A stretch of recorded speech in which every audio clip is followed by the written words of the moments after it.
আমাদের বাগানে খুব সুন্দর সুন্দর কিছু ফুল ফুটেছে।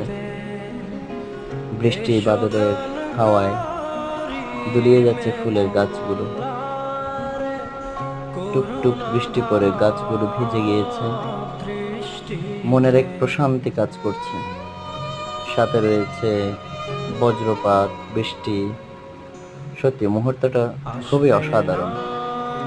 এমন মুহূর্তে সবচেয়ে বেশি মনে পড়ে শৈশবের দিনগুলো। বৃষ্টিতে ভিজে ভিজে আমরা খেলতাম, দৌড়াতাম।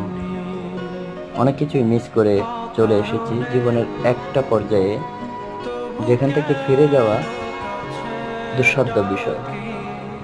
শৈশবের দিনগুলো সবসময় সুন্দর, শৈশবের বন্ধুগুলো সবসময় আপন। নতুন মুখ, নতুন বন্ধু, অনেকেই আসবে যাবে, শৈশব থেকেই যাবে। ভালো থাকবেন।